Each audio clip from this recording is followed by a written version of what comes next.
भाई ना मैं बीजेपी की साइड लेता हूँ, ना मैं कांग्रेस की साइड लेता हूँ, ना मैं किसी से फंडिंग लेता हूँ। राहुल गांधी ने एक प्रेस कॉन्फ्रेंस के अंदर में वोट चोरी के ऊपर एक्चुअल में राहुल गांधी ने सही बातें की है या गलत बातें की हैं, बीजेपी ने सच में वोट चोरी किए हैं और में वोट चोरी के वोट चोरी। कुछ समय पहले हमें दाल में काला लगा। भाई ना मैं बीजेपी की साइड लेता हूँ, ना मैं कांग्रेस की साइड लेता हूँ, ना मैं किसी से फंडिंग लेता हूँ।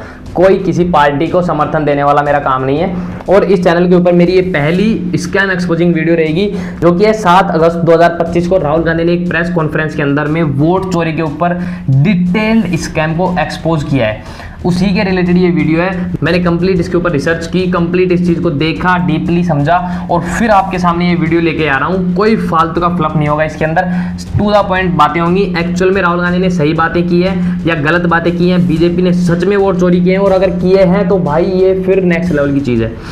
इलेक्शन कमीशन भी सच में मिला हुआ है क्या बीजेपी के साथ में, सारी चीज़ें आपको इस वीडियो के अंदर क्लियर हो जाएंगी।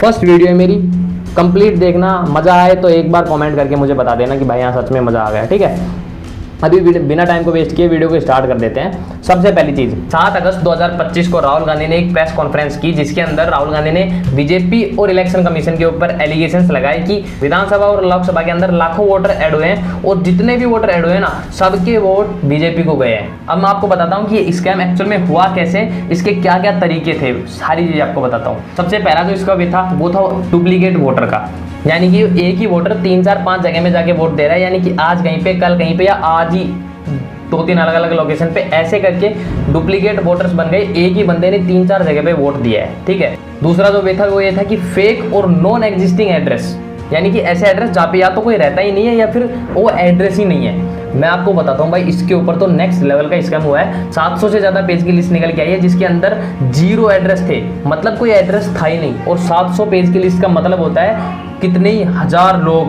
तो समझ सकते हैं आप लोग, हजारों वोटर ऐसे थे जिनका कोई एड्रेस ही नहीं था, यानी कि वो फेक वोटर्स थे। तीसरा जो वे था वो ये था कि एक ही एड्रेस पे मल्टीपल वोटर्स। अब ये हो सकता है भाई 8, 10, 15 वोटर होते हैं फैमिलीज के अंदर, काफी सारे लोगों के, बट एक्चुअल रियलिटी ये है कि 10-10 स्क्वायर फीट के घर में 80-80 वोटर्स का नाम आया है। मतलब एक 10 स्क्वायर फीट के घर में 80 वोटर, ये कभी नहीं हो सकता। और आगे बताता हूँ ये एक्चुअल में हुआ क्या है या रियलिटी भी है या नहीं। चौथा जो वे है वो ये है कि इनवैलिड फोटो वोटर्स का, मतलब या तो वोटर की फोटो ही नहीं है या है तो इतनी छोटी है कि दिखती ही नहीं है, मतलब एक्चुअल में ये है कि वो भी फेक ही है।